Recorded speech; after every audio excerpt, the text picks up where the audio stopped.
All right, baby. So, welcome back to part two. Go to part one to catch up. Okay. So, the role that the divine feminine plays in divine masculine's ascension is the Empress reverse. All right. So, this is more like a mirroring effect. Okay. So, divine feminine is divine masculine's mirror. And right now, divine feminine may be feeling distant or may feel the distance between them. And it could be causing divine feminine to feel, I would say, I'm hearing insecure, but it's also another word that I'm hearing, that I'm feeling. It could be that feeling of worthiness. Okay, not feeling like you are enough. And it's because divine feminine needs to really pour back into themselves. Like they really need to nurture themselves. So at some point, there could be some neglect when it comes down to that. Okay. I'm also saying divine feminine should be really moving into their creative energy, because that's where the abundance is going to come from. That's where that's where divine feminine is going to find that they're most abundant. And this is how you're going to push yourself into that Empress energy if you are divine feminine tuned in right now.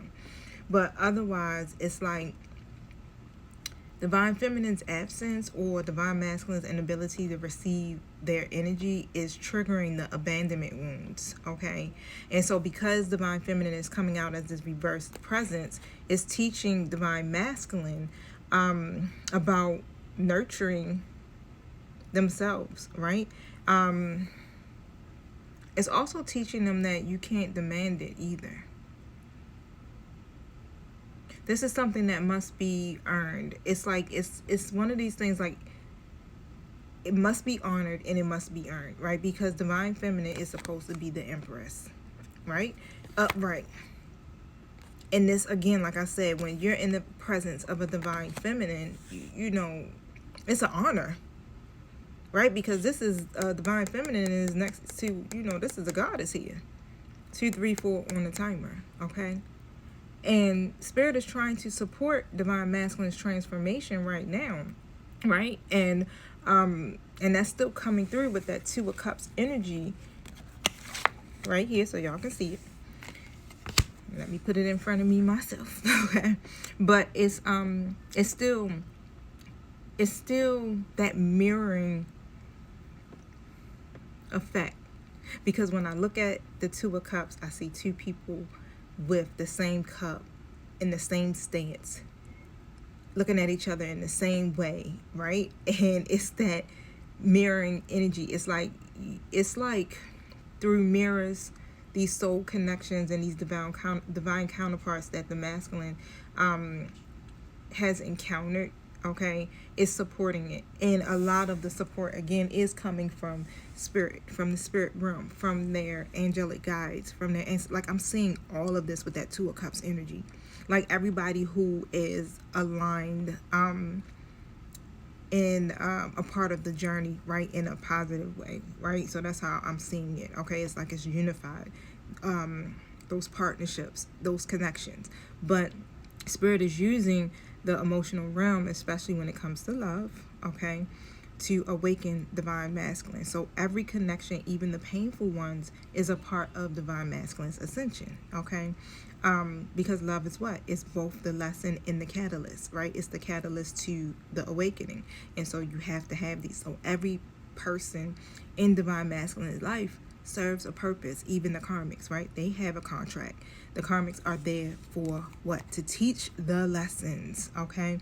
And when it comes down to, the messages coming from the higher realm with that 5 of Wands energy coming up in the upright position again, is literally surrounding the conflict. And so the conflict is what's breeding, or it breeds the clarity, okay? The battle is not in vain.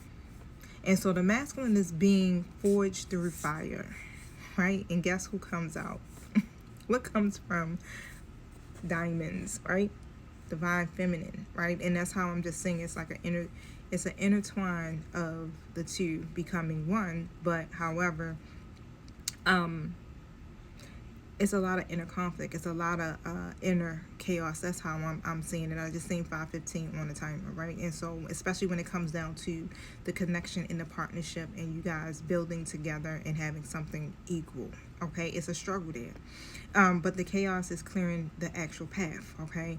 And the struggle is not going to break them, most definitely not. It's actually building them. So it's a purpose in everything that takes place within the connection. Everything, even if it seems like it's chaotic, you understand, like it's a breakup or an argument or whatever, like every that's why I can't even break it down. It's like everything 555 serves a purpose. You may not understand it at the time, but once you start to really realize, like divine feminine especially, that choosing you means that you're choosing peace over pain. And so once you start to realize that, then you start to realize, like, this moment, that moment that I have to make a decision to choose peace or choose pain, is this situation is being used to test me to see what I'm going to choose. Okay?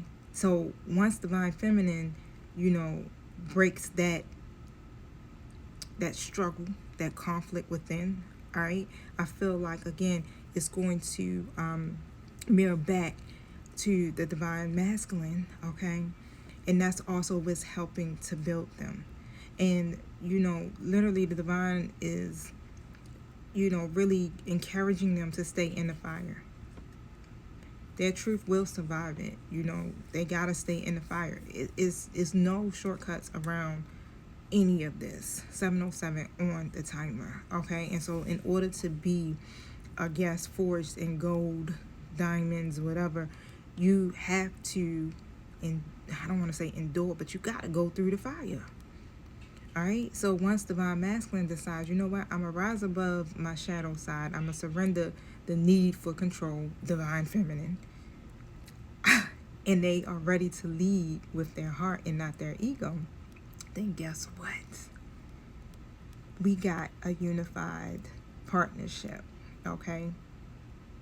We got two people operating in their wholeness. And that's what the divine is pushing both divine feminine and divine masculine to do, okay? That union with self first. Tell me about where they are at right now, divine masculine. Ooh, hold on.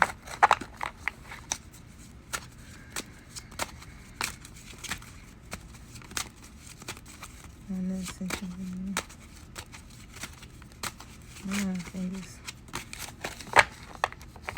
I'm struggling, y'all. Let's see. Thank you for helping me. Opening their heart. So it's a heart opening that's happening where they're learning to set these loving boundaries. Hold on, I'm gonna pause it so I can flip through the book to find the page so I can read it to you real quick. I got like 1 minute.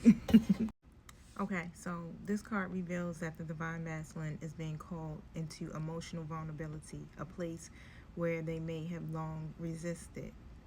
They are at the threshold, one where their heart walls are crumbling. Their armor is no longer serving, and their soul is asking them to feel what they've been numbing. So this doesn't just mean romantic love. It's about letting love in, period. Love for themselves, love from source, love from the divine feminine, and love from life itself. Divine masculine is likely being conditioned to believe emotions equal weakness. They are afraid that if they open up, they'll lose control or get hurt again. But keeping the heart closed is delaying the awakening. So now, again, Spirit's invitation to them is to let their heart lead, and let them be healed, basically. So the card is just a sign that their next level of growth depends on their emotional surrender. Wow. Whew, so stay tuned, y'all, because y'all know I'm going to keep with these series. All right, y'all. Peace. Subscribe.